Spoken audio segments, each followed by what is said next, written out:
ព័ត៌មានសំខាន់អគ្គមេបញ្ជាការនៃកងយុទ្ធពលខេមរៈភូមិន្ទបានជួបជាមួយនឹងលោក Stephen Webb Kohler មេបញ្ជាការកងនាវាប៉ាស៊ីហ្វិកសហរដ្ឋអាមេរិកពិភាក្សាការងារទ្វេភាគីជាផ្លូវការនៅទីបញ្ចប់នៃជំនួបអគ្គមេបញ្ជាការនៃកងយុទ្ធពលខេមរៈភូមិន្ទឆ្លៀតប្រាប់រឿងសំខាន់មួយទៅកាន់ភាគីអាមេរិកលោកមនកាយគោរពជំរាបសួរបងប្អូនប្រិមត្តទេសនិកជនរួមជាតិជាទីគោរពរាប់អានស្វាគមន៍ជាថ្មីម្ដងទៀតមកកាន់វីដេអូអាប់ដេតព្រឹត្តិការណ៍ព័ត៌មានរបស់ Channel InfoShare នៅក្នុងវីដេអូនេះខ្ញុំបាទសូមលើកយកព្រឹត្តិការណ៍ព័ត៌មានមួយដែលខ្ញុំដកស្រង់ចេញពីអគ្គបញ្ជាការដ្ឋាននៃកងយុទ្ធពលខេមរៈភូមិន្ទដែលធ្វើការចុះផ្សាយនាថ្ងៃទី7ខែសីហាឆ្នាំ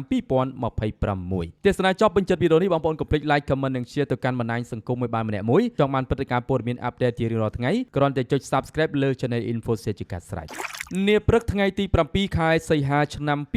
2026នេះនាយឧត្តមសេនីយ៍វង្សពិសេនអគ្គមេបញ្ជាការនៃកងយុទ្ធពលខេមរៈភូមិន្ទបានអនុញ្ញាតឲ្យឯកឧត្តមនាយឧត្តមនាវី Stephen Webb Kohler មេបញ្ជាការកងនាវាប៉ាស៊ីហ្វិកសហរដ្ឋអាមេរិកចូលជួបសម្ដែងការគូសំនិងពិភាក្សាការងារទ្វេភាគីជាផ្លូវការនៅអគ្គបញ្ជាការដ្ឋានក្នុងរាជធានីភ្នំពេញនៅក្នុងជំនួបពិភាក្សាដ៏មានសារៈសំខាន់នេះភាគីទាំងពីរបានធ្វើការវាយតម្លៃខ្ពស់ចំពោះការរីកចម្រើនយ៉ាងសកម្មនៃទំនាក់ទំនងនិងកិច្ចសហប្រតិបត្តិការយោធារវាងកម្ពុជានិងសហរដ្ឋអាមេរិកនាពេលកន្លងមកជាពិសេសគឺទំនាក់ទំនងរវាងកងទ័ពជើងទឹកនៃប្រទេសទាំងពីរកិច្ចសហប្រតិបត្តិការនេះបានស្ដែងឡើងយ៉ាងច្បាស់លាស់តាមរយៈការផ្លាស់ប្តូរទស្សនកិច្ចរបស់ប្រតិភូជាន់ខ្ពស់ការបណ្ដុះបណ្ដាលធនធានមនុស្សនៅក្នុងជួរយោធាការចូលចតនាវាយោធាអាមេរិកនៅកម្ពុជានិងការត្រៀមខ្លួនរៀបចំលំហាត់ហ្វឹកហ្វឺនរួមគ្នានៅឆ្នាំ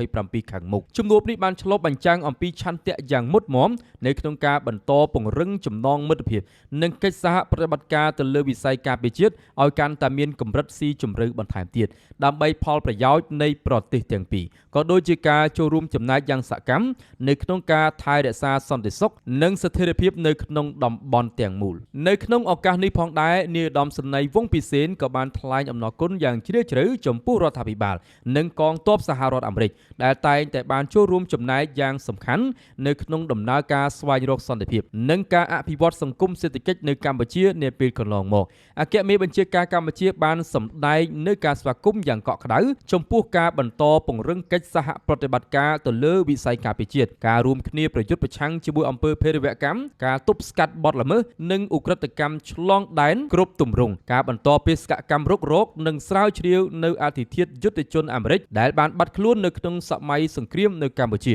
ព្រមទាំងការជួយពង្រឹងសមត្ថភាពបច្ចេកទេសទៅដល់កងយុទ្ធពលខេមរៈភូមិន្ទការគាំទ្រនិងជួយជ្រោមជ្រែងរបស់សហរដ្ឋអាមេរិកទៅលើការបណ្ដុះបណ្ដាលយោធិនកម្ពុជាគឺជាផ្នែកមួយដ៏សំខាន់នៅក្នុងការលើកកម្ពស់សមត្ថភាពការពារជាតិនិងការឆ្លើយតបទៅនឹងបញ្ហាសន្តិសុខមិនមែនប្រពៃណីដែលជាប្រធានបទក្តៅគគុកនៅក្នុងបរិបទពិភពលោកបច្ចុប្បន្នឲ្យកាន់តែមានប្រសិទ្ធភាពខ្ពស់ទន្ទឹមនឹងនេះដែរនាយឧត្តមសេនីយ៍វង្សពិសេនអគ្គមេបញ្ជាការនៃកងយុទ្ធពលខេមរៈភូមិន្ទបានបញ្ជាក់សារជាថ្មីយ៉ាងច្បាស់លាស់នៅជំហរផ្លូវការនិងម៉ឺងម៉ាត់របស់រដ្ឋាភិបាលកម្ពុជានៅក្នុងការដោះស្រាយបញ្ហាព្រំដែនជាមួយនឹងប្រទេសជិតខាងដោយសន្តិវិធីស្របតាមគោលការណ៍ច្បាប់អន្តរជាតិសន្ធិសញ្ញានិងអនុសញ្ញានានាដែលមានស្រាប់អគ្គមេបញ្ជាការបានសង្កត់ធ្ងន់ថាកម្ពុជាដាច់ខាតមិនទទួលស្គាល់នៅការកែប្រែខ្សែបន្ទាត់ព្រំដែនឬក៏ការទាមទារដែនអធិបតេយ្យភាពណាមួយដែលធ្វើឡើងតាមរយៈការប្រើប្រាស់កម្លាំងយោធានោះឡើយការលើកឡើងអំពីជំហរច្បាប់និងសន្តិវិធីនេះ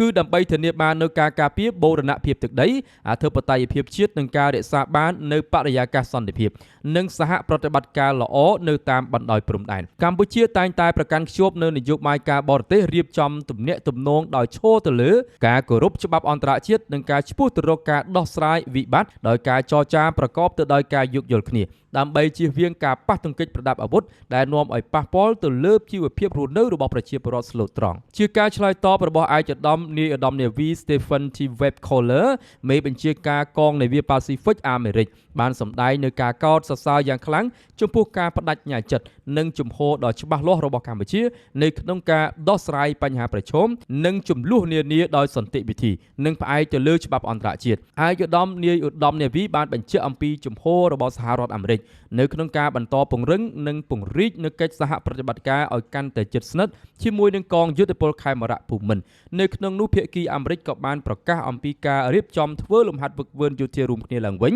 ក្រោមឈ្មោះថាការ៉ាត់នៅឆ្នាំ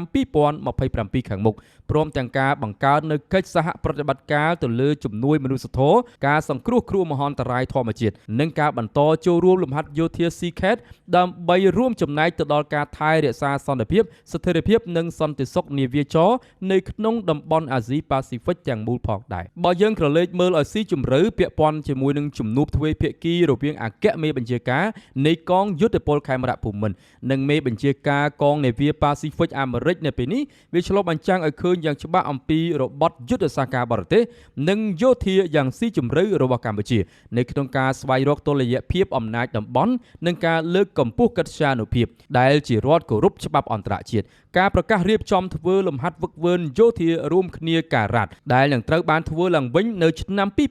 2027ខាងមុខនេះរួមជាមួយនឹងការចូលរួមនៅក្នុងលំហាត់ SEACAT មិនត្រឹមតែជាសញ្ញាណនៃការស្ដារឡើងវិញនៅទំនុកចិត្តនិងកិច្ចសហប្រតិបត្តិការការពារជាតិរវាងទីក្រុងភ្នំពេញនិងវ៉ាស៊ីនតោនប៉ុណ្ណោះទេប៉ុន្តែថែមទាំងជាយុទ្ធសាស្ត្រមួយបង្ហាញទៅកាន់ពិភពលោកថាកម្ពុជាបន្តប្រកាន់ខ្ជាប់នូវគោលនយោបាយការបរទេសពហុទិសនិងឯករាជ្យដោយមិនលំអៀងទៅរកមហាអំណាចណាមួយឡើយបន្ថែមលើពីនេះការដែលកម្ពុជាបញ្ជាក់ជំហរយ៉ាងម៉ឺងម៉ាត់ចំពោះមុខមេបញ្ជាការយោធាជាន់ខ្ពស់អាមេរិកនៅក្នុងការបដិសេធដាច់ខាតចំពោះការប្រើប្រាស់កម្លាំងយោធាដើម្បីកែប្រែខ្សែបន្ទាត់ព្រំដែនគឺជាការគូបញ្ជាក់យ៉ាងច្បាស់អំពីភាពស្របច្បាប់និងការគៀងគរការគ្រប់គ្រងផ្នែកសិលធម៌និងច្បាប់ពីមហាអំណាចអន្តរជាតិប្រឆាំងជាមួយអំពើឈ្លានពានឬក៏ការរំលោភបំពានអធិបតេយ្យភាពពីសំណាក់ប្រទេសជិតខាងផ្ទុយទៅវិញព្រមទាំងកិច្ចសហប្រតិបត្តិការសង្គ្រោះគ្រោះមហន្តរាយបានបង្ហាញថាសហរដ្ឋអាមេរិកនៅតែចាត់ទុកកម្ពុជាជាដៃគូដ៏សំខាន់មួយនៅក្នុងការរក្សាសន្តិសុខសន្តិភាពនិងស្ថិរភាពនាវាចរនៅក្នុងតំបន់ Indo-Pacific ដែលជាតំបន់ប្រជែងខ្លាំងទៅលើឥទ្ធិពលយ៉ាងក្តៅគគុកនាពេលបច្ចុប្បន្ននេះអរគុណបងប្អូនដែលចំណាយពេលវេលាដ៏មានតម្លៃតាមដានទស្សនាវីដេអូនេះតាំងពីដើមរហូតដល់ចប់យើងនឹងបន្តជួបគ្នានៅព្រឹត្តិការណ៍ព័ត៌មានបន្តបន្ទាប់ក្នុងវីដេអូក្រោយសូមអរគុណសូមជម្រាបលា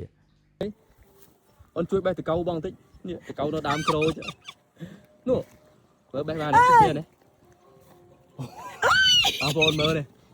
អ្នកជំនាញបេះតកៅហើយមើលវាលាស់ស្អាតម៉ងម៉ងម៉ែមើលតកៅអត់កស៊ីអស់លេងអាកលិចលិចមានហ្នឹងស្អាតបាទអាកលិចលិចនឹងបេះតកៅបាទតិចមើលកូនបេះតកៅតិចមើលកូនបេះមើលអត់មកហើយតកៅនឹងទៅបេះលោកបេះកូនអីនេះចាប់ไปចេញមកចាប់ไปចេញមកកូនផខ្លាចតកៅចាប់ไปចេញមកកូនបងចាប់ចេញមកជិះស្អីចាប់មកចាប់ចេញមកកូនអូយងាប់អញមកប៉ាដល់នេះជុំរត់ចាយោកដុំសាបបងប្អូនប៉ាបងប្អូនឯងគាត់មើលវាស៊ីអស់លេងខំអានេះលាស់អានេះអត់ស្ទាន់ស៊ីណាប៉ុន្តែខាងនេះខ្ទេចហ្មងនេះចំណៃឆ្ងាញ់មានប៉ុន្មានប៉ាមានមួយមានពីរនេះខាងមួយទៀតណាមានមួយស៊ីច្រើនអញ្ចឹងអូនេះសអហ្នឹងនេះឃើញអត់អូនេះកូនវាតានេះឃើញអត់ជួយយេស៊ីខ្ទេចខ្ទីអស់នេះណាមួយទៀតអូនេះបើប៉ុណ្ណាណៃលោកដាក់ស៊ូមកចិត្តតិចនោះដល់ប៉ុណ្កនេះហើយនេះកយ៉ាបាក់ទី